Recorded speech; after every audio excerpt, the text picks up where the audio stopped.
वालेकुम everyone, welcome to the lecture box. This is Gulzar Munawwar. बात करेंगे आज हम financial system and banking regulation का next very important topic, that is yield. Yield क्या है, इसकी डेफिनेशन पे हम बात करेंगे। उसके बाद हम इंपॉर्टेंट कॉन्सेप्ट्स के ऊपर बात करेंगे जो कि एग्जामिनेशन पॉइंट ऑफ व्यू से बहुत इंपॉर्टेंट है। तो स्टार्ट करते हैं आज की वीडियो। सबसे पहले हम बात करेंगे यील्ड की डेफिनेशन के ऊपर। यील्ड है क्या जनाब? तो बहुत सिंपल वर्डिंग के साथ आप देख सकते हैं स्क्रीन पे, the earning generated and realised on an investment over a period of time. एक पर्टिकुलर पीरियड ऑफ टाइम के अंदर आप जो इन्वेस्टमेंट करते हैं उससे जो आपको अर्निंग जनरेट होती है, उससे आपको जो प्रॉफिट मिलता है या इंटरेस्ट मिलता है, उसको हम कहते हैं yield. Yield is basically the productivity of the investment. आपके इन्वेस्टमेंट से जो आप अर्न कर रहे हैं उससे हम यील्ड कहते हैं। अब हम बात करेंगे एग्जामिनेशन पॉइंट ऑफ व्यू से जो इंपॉर्टेंट पॉइंट्स हैं यील्ड के हवाले से। सबसे ऊपर आप हेडिंग देख रहे हैं यील्ड्स का, और यील्ड की डेफिनेशन आपको साथ लिखी हुई है, वही डेफिनेशन है जो हम बात कर चुके हैं। पॉइंट नंबर 1 हम पढ़ते हैं जनाब अली, 1 बाय 1 हम इसको पढ़ेंगे। Number 1 is the definition of interest. Interest को डिफाइन किया गया है जनाब। इंटरेस्ट क्या है? इंटरेस्ट कंपनसेशन है by the borrower to the lender.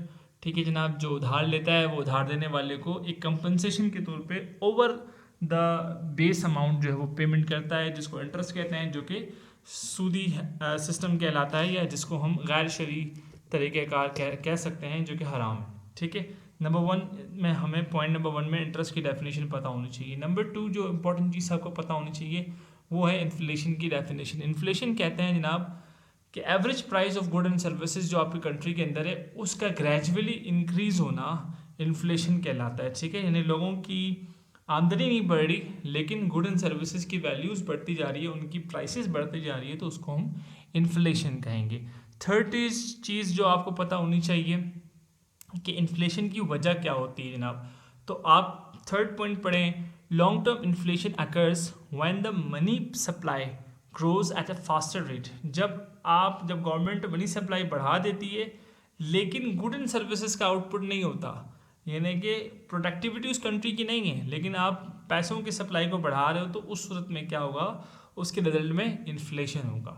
Number 4, dash can directly affect inflation विया फ्यूचर एक्सपेक्टेशन। इन्फ्लेशन पे जो चीज़ अफेक्ट करती है और फ्यूचर एक्सपेक्टेशंस पे जो चीज़ अफेक्ट करती है वो क्या है? वो आपकी मॉनेटरी पॉलिसी है जनाब। ठीक है, मॉनेटरी पॉलिसी यानी कि आप इंटरेस्ट रेट क्या रखेंगे, आप जो वो पैसे को किस तरह से मैनेज करेंगे, मनी सप्लाई को किस तरह से मैनेज करेंगे, ये सारी चीज़ें आती हैं आपकी मॉनेटरी पॉलिसी के अंदर। उसके बाद आ जाता है जी fiscal policy. Fiscal policy is the mean by which government adjust its level of spending in order to monitor influence the national economy.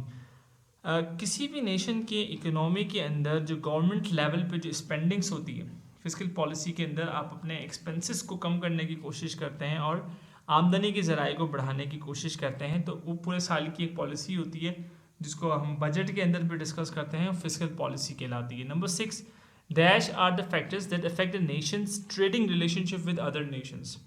तो जो फैक्टर है इंपॉर्टेंट वो है एक्सचेंज रेट। एक्सचेंज रेट बताता है कि आपकी करेंसी कितनी स्ट्रांग है।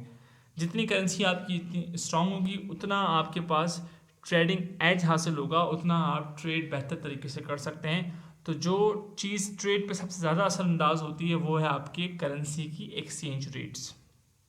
नंबर 7, टर्म्स ऑफ ट्रेड का आपको पता होना चाहिए कि टर्म्स ऑफ ट्रेड किसे कहते हैं। The term of trade basically ratio है आपके एक्सपोर्ट प्राइसेस और इंपोर्ट प्राइसेस का, यानी कि आप कितना ज़्यादा इंपोर्ट कर रहे हैं कितना ज़्यादा एक्सपोर्ट कर रहे हैं, तो ये टर्म्स ऑफ ट्रेड बता रहे होते हैं। पाकिस्तान का जो टर्म्स ऑफ ट्रेड है वो नेगेटिव है, क्योंकि पाकिस्तान की जो इंपोर्ट प्राइसेस हैं, इंपोर्ट की वैल्यू है वो ज़्यादा है, जबकि एक्सपोर्ट की वैल्यू बहुत कम है। 8वें पॉइंट पे आपको पता होना चाहिए कि स्पॉट रेट क्या और क्या चीज़ है। तो जनाब स्पॉट रेट मैं आपको डिफाइन कर दूँ। स्पॉट रेट बेसिकली वो कैश रेट है एट विच बायर और सेलर जो है वो दोनों एग्री होते हैं ऑन स्पॉट। ठीक है, वो रेट जिसके ऊपर बायर और सेलर दोनों एग्री हो कि हम इस चीज़ को, इस माल को बेच रहे हैं, तो वो कहलाता है स्पॉट रेट। ठीक है, जैसे आप नॉर्मल दुकानों पे जाते हैं कोई चीज़ खरीदने के लिए, तो वहाँ स्पॉट रेट के जरिए आप निगोशिएट करते हैं। लाइक आप कोई चेयर खरीदने जा रहे हैं, कोई स्टेशनरी खरीदने जा रहे हैं, तो स्पॉट रेट, उसके ऊपर प्राइस मेंशन नहीं होती, लेकिन जिस पे बेचने वाला और ख़रीदने वाला एग्री हो तो उसको हम कहते हैं जनाब अली स्पॉट रेट। ठीक है, पढ़ना चाहे तो पढ़ लें। Point number 8, spot rate is the price that is coated for immediate settlement on A commodity और सिक्योरिटी और ए करेंसी, ठीक है। नंबर 9 पे हम आते हैं जनाब अली, FRA कहते हैं फॉरवर्ड रेट एग्रीमेंट को। फॉरवर्ड रेट एग्रीमेंट की डेफिनेशन मैंने बराबर में मेंशन की हुई है, a contract that determine the rate of interest to be paid on agreed upon date in future, ठीक है। यानी कि आप जो है वो इंटरेस्ट रेट फिक्स कर देते हो, आप कहते हो कि भाई आप ये फिलहाल चीज़ लेके चले जाओ, आप 6 महीने बाद मुझे 1 लाख की चीज़ है आप 1,20,000 रुपये दे दो, या इसी तरह कैश अगर आप लेके जा रहे हो तो 1,20,000 मुझे जो है वो 6 महीने बाद दो। तो ये क्या है, ये फॉरवर्ड रेट एग्रीमेंट्स हैं, स्पॉट रेट इसके अंदर नहीं आ रहा, ठीक है। Number 10 is the LIBOR. LIBOR है बेसिकली यहाँ पे लाहौर इंटरबैंक ऑफर रेट लिखा है जो कि गलत है, बेसिकली है लंदन इंटरबैंक ऑफर रेट है जो कि यूरोप के अंदर इस चीज़ को फॉलो किया जाता है, जैसे कराची के अंदर और पाकिस्तान के अंदर जो है वो काइबोर को फॉलो किया जाता है, इसी तरह यूरोपियन कंट्रीज़ के अंदर लंदन इंटरबैंक ऑफर रेट्स को बेंचमार्क माना जाता है। नंबर 11 हमारे पास है, a dash is standard by which something can be measured और जस्ट। बैंकिंग इंडस्ट्री के अंदर या किसी भी इंडस्ट्री के अंदर बेंचमार्क का एक बहुत इंपॉर्टेंस होता है।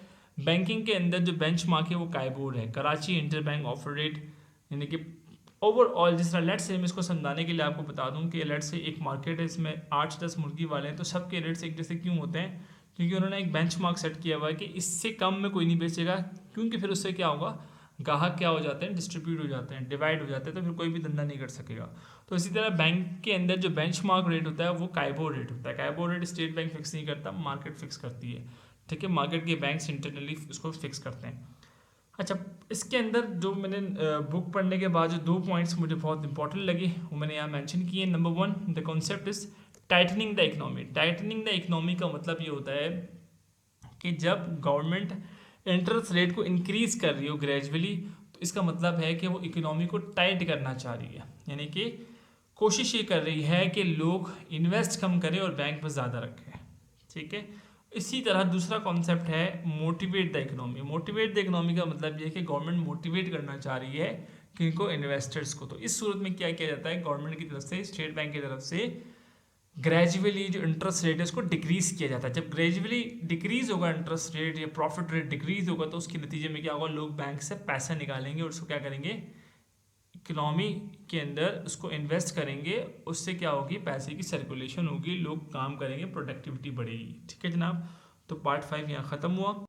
होपफुली आपको यील्ड का कॉन्सेप्ट समझ में आ गया होगा। यील्ड क्या है, yield means basically the productivity on investment, ठीक है। तो मिलते हैं इंशाल्लाह अगली वीडियो में। वीडियो पसंद आई हो तो लाइक, शेयर और सब्सक्राइब लाजमी कीजिएगा। अल्लाह हाफ़िज़।